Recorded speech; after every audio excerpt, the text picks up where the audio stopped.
Hi everybody, I'm Bree the Plant Lady, checking in with my first weekly garden tour of 2025. I hope you're all doing really well. I have a head cold, you can probably tell from my voice, and I'm really bad at being sick because I get really anxious sitting on the couch not doing anything, and then I question whether I'm sick or not, and then I come outside and I overdo it, and then I'm reminded that yes, in fact, I am not operating at 100%. But I thought I would come out and do a quick tour around the gardens. There's not a lot to see right now because we have been consistently cold. Like basically everything that I was asking for all fall has come true. We have been cold, we have stayed cold. Today's the warmest day of the week. It's actually pretty nice out. It's 50 degrees, plus I'm running a fever. So, I mean, I could be out here in short sleeves and not even feel it. But it's really odd this year because the Prunus mumes are way behind schedule. They started to bloom, but because we've been like in the low 20s, they're not opening up very well. And actually there's a lot of petals that are showing cold damage, and most of my other varieties are barely even budded. So it's actually probably a good thing because that means that February will be really pretty. We won't get all of the amazing stuff done in January, which is what's been happening. So without further ado, let me turn this camera around and show you exactly what I'm talking about. So the only disadvantage of having my trees professionally pruned, and they have great form, but now I can't get up to any of the branches very easily. But you can see, let me go ahead and zoom in. There you go. You see the flower buds, but even on a day like today where it's really mild and obviously cloudless and beautiful, there's no bee activity, and they're just way behind. I mean, this usually looks like a ball of cotton candy against the Carolina blue sky. And you see it's just in tight bud. This is Bonita, which is always my first to flower. And then often years when Bonita's blooming, you can see Sophia's at the base here. Bridal Veil is also in full flower. And this one doesn't have any open flowers at all. It just has some buds that are really just starting to color up. Oh, Sophia just wants to show off for everybody. She's like, this is my tree.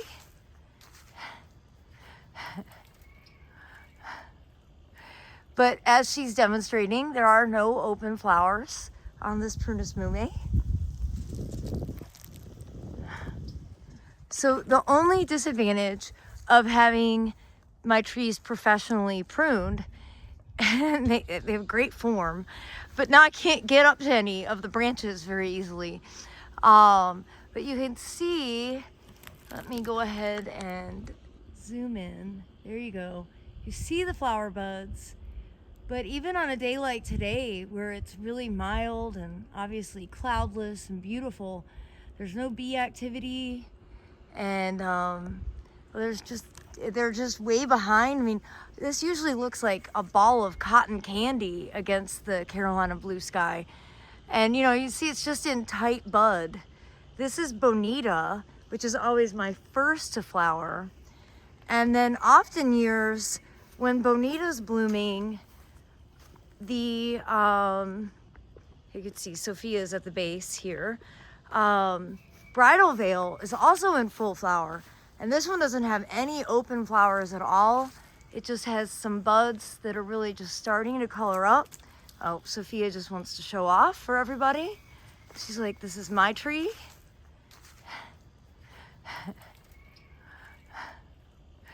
But as she's demonstrating, there are no open flowers on this Prunus mume. I have not sown or weeded the wave, and it doesn't look very impressive. And I've also not done anything to the big bed here. And we've got our first seeding class on Saturday, which I'm really excited about. And I've been debating on where we're gonna do the direct seeding, and we might do it here, but I really wanted to show everybody this bed just as an example, where we've got some, dormant perennials, We've got some dormant shrubs. We've got lots of daffodils starting to poke out of the ground. And I mean, really, there's like, I don't know, 1,000 daffodils. I planted the whole front layer. And then we've got stuff germinating, and I'm pretty sure that what this is, even though it's still in the cotyledon stage, I think that is bachelor buttons, which are good, but remember last year I had too many, and I ended up cutting down this entire bed before the open garden. So we're gonna make sure that we don't let the bachelor buttons take over the whole space. So I really want this to be poppy dominant this year. Speaking of poppy dominant, this bed should be pretty impressive when everything that I sowed a few weeks ago starts to grow. Now, I don't see any new germination. That is what was germinated before I did the soil cube and overseeding on December 30th. See, this is why I need these labels, because it tells me everything that I did and the date. It's so useful. And it's right there and it's big. You can take a picture of it. But none of that is germinating yet. This soil is looking a bit dry, and we don't have, I think we have rain in the forecast for the weekend, of course, because that's when we have the class. So I'm gonna actually go ahead and give this a light watering this afternoon. It's because we're way above freezing and all the hoses will be easier to maneuver. So I got all of these beds watered, and these are the ones I did right around the new year. I did this bed on New Year's Eve, December 31st. Same thing with the pool bed. We have not done anything with the pool, and it makes me sad to see it like this, but I haven't actually figured out what we're gonna do. I know we can't leave it as a pool.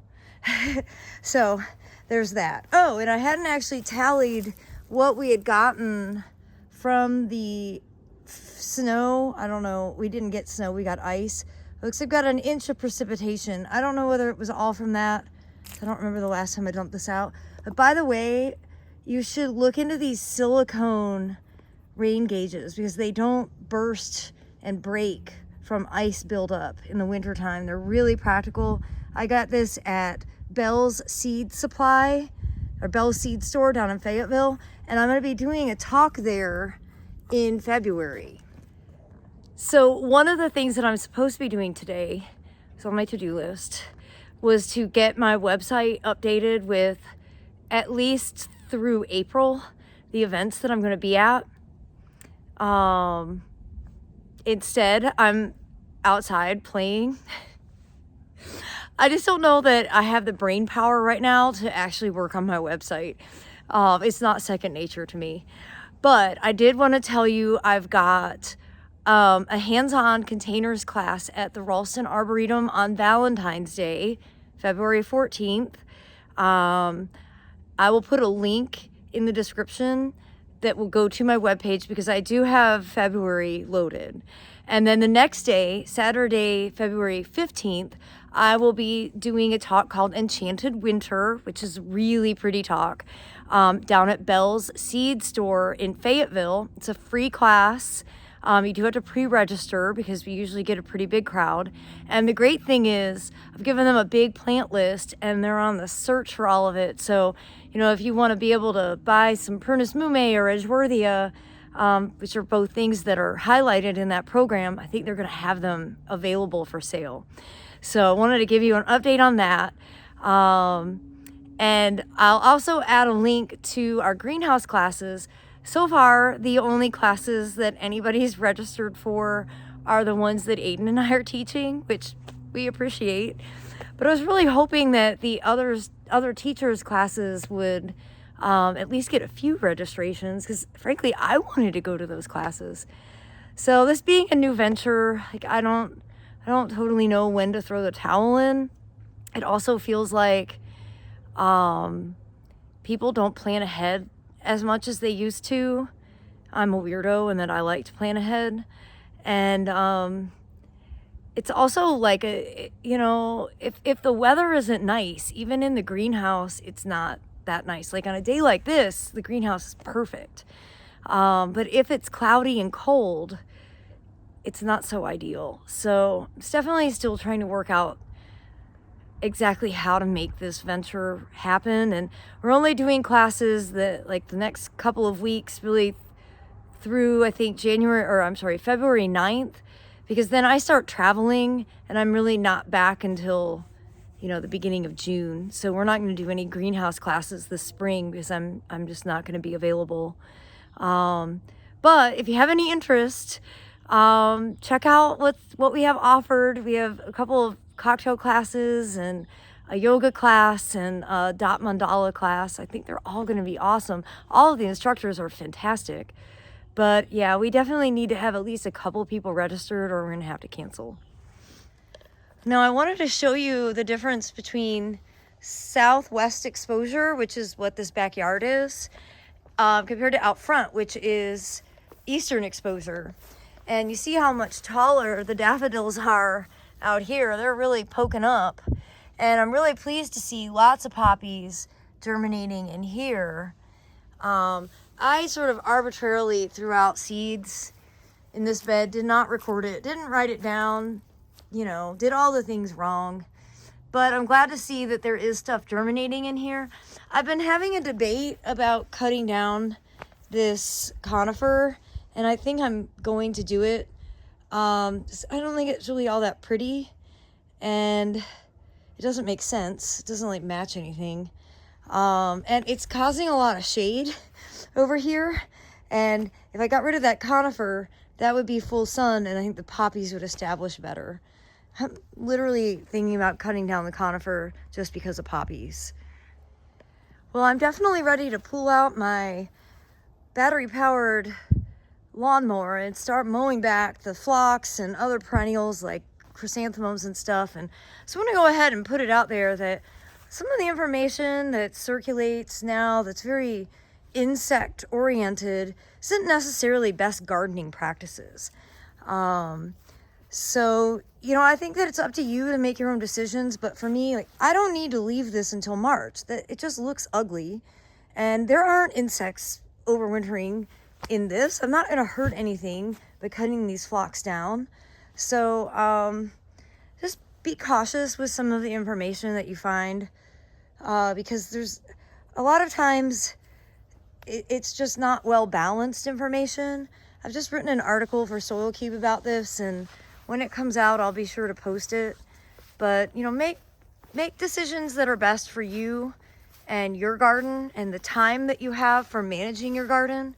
And I have plenty of pollinator habitat, insect habitat in this garden, regardless of whether I do winter cutbacks or not. Same thing with burning the native gardens.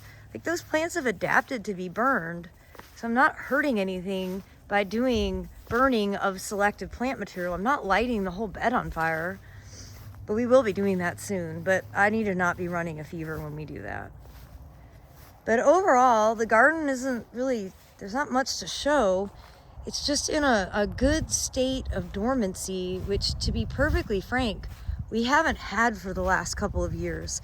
So this is pretty amazing and wonderful to see that, like, that Prunus mume here is not, it's budded, but it's not flowering.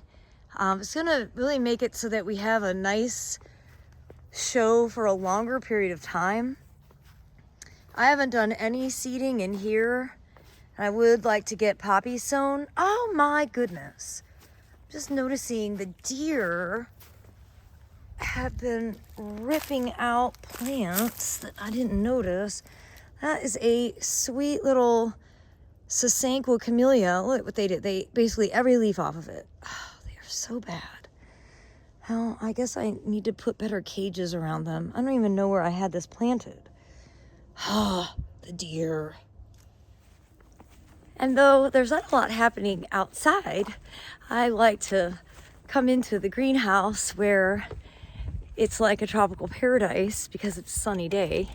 And I'm hoping the forecast will change for Saturday and it'll be like this for our first class, where you can definitely be in short sleeves.